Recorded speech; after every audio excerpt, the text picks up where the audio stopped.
শুভ সন্ধ্যা বন্ধুরা, কেমন আছো তোমরা সবাই? আশা করছি খুব ভালো আছো। আমিও খুব ভালো আছি। আজ দুপুরে আমাদের বাড়িতে খিচুড়ি রান্নার প্ল্যান হয়েছিল। সেই কারণেই আমি এখন নারকেল ভাজা করছি। নারকেল ভাজার সঙ্গে সঙ্গে পটলটাও ভেজে নিয়েছিলাম। রান্নাটা কিন্তু আজকে পুরোটাই সেজদি ভাই করেছে, আর শাশুড়ি মা সঙ্গে সঙ্গে একটু হেল্প করে দিয়েছে বা আমাদেরকে একটু দেখিয়ে দিয়েছে কিভাবে কি করতে হবে। দেখতেই পাচ্ছ, সেজদি ভাই আর শাশুড়ি মা একসাথে কাজ করছে। আচ্ছা, তোমরা কি বলতে পারবে এখানে কতটা খিচুড়ি রান্না হচ্ছে? হাঁড়িটা কিন্তু 5 কেজি চালের। তো সেই হাঁড়ি পুরো ভরে গিয়ে তার সঙ্গে সঙ্গে পাশে কিন্তু আরও একটা 1 কেজি চালের হাঁড়ি বসানো। তাহলে এবার বোঝো কতটা খিচুড়ি হয় আমাদের ফ্যামিলিতে। নারকেলটা লাল লাল করে আমি ভেজে নিয়েছি গ্যাসে, আর দিদিভাই এদিকে উনুনে রান্না করছে। দেখতেই পাচ্ছ খিচুড়িটা আমাদের বাড়িতে এই উনুনেই রান্না হয়।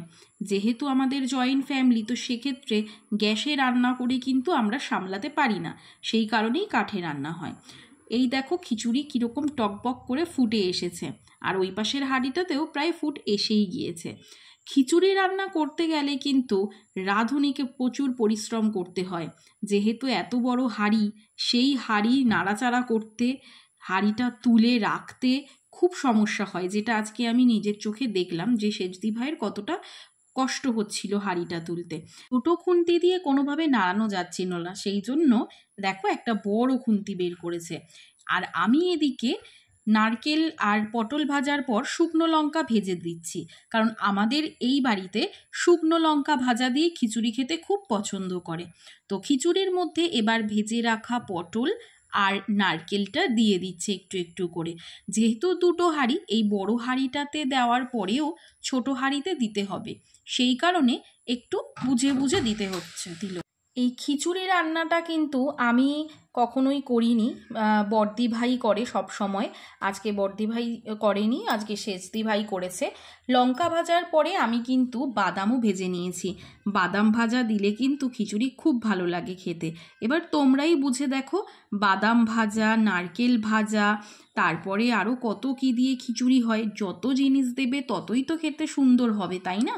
তো এই দেখো খিচুড়ি নামানো হয়ে গেছে, বাট এতে এখনও ফোড়ন দেওয়া হয়নি। তো সেজদি ভাই ফোড়ন দেওয়ার জন্য সব কিছু রেডি করছিল, আর আমি খিচুড়িটা একটু ঘেটে দেখিয়ে দিচ্ছি তোমাদেরকে ঠিক কীরকম হয়েছে। সবাই বলে না খিচুড়ি আর ঘ্যাট, বাট আমাদের কিন্তু ঘ্যাট ছিল না, শুধু খিচুড়ি। এইবার তেলে তেজপাতা, এবং তেজপাতাটা ভালোভাবে ভেজে এলে তারপরে 5 ফোড়ন দিয়ে দিয়েছিল। 5 ফোড়ন আর তেজপাতা এবং সঙ্গে কিছুটা শুকনো লঙ্কা ভেঙে দিয়ে দিয়েছিল, ব্যাস। আর খিচুড়িতে কিন্তু আগে থাকতেই কাঁচা লঙ্কা বাটা আর আদা বাটা দিয়ে দিয়েছিল, সেই জন্য এখানে আর কোনো মশলা দিয়ে কষায়নি। জাস্ট 5 ফোড়ন আর তেজপাতা ভেজে একটু একটু করে তেল আমরা দিয়ে দেব খিচুড়ির ওপরে ফোড়ন হিসেবে। দেখো, যেহেতু বড় হাঁড়ি বড় কড়াই, তো একবারে দেওয়াটা সম্ভব ছিল না, সেই কারণে হাতাতে করে নিয়ে জাস্ট একটু একটু করে ফোড়নটা দিচ্ছে।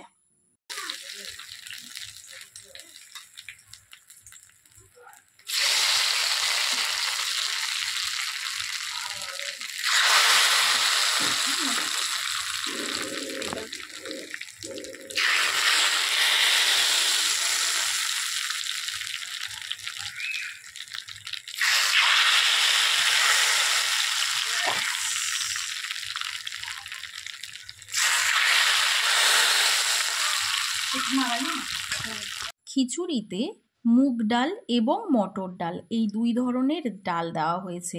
তার সঙ্গে সবজির মধ্যে ছিল পটল, আলু আর কুমড়ো। তো খিচুড়িতে তেল দেওয়ার পর খিচুড়িটা আরও একবার হাঁড়িতে বসানো হয়েছিল, আর খিচুড়ি হতে পারেনি, রাখি নিয়ে টেস্ট করছিল, এবং আমিও একটু চেক করছিলাম নুনটা ঠিকঠাক আছে কি না। তো আমাদের খিচুড়ি রেডি হয়ে গেছে। ভিডিওটি ভালো লেগে থাকলে লাইক, কমেন্ট, শেয়ার করো এবং চ্যানেলটি সাবস্ক্রাইব করে দিও।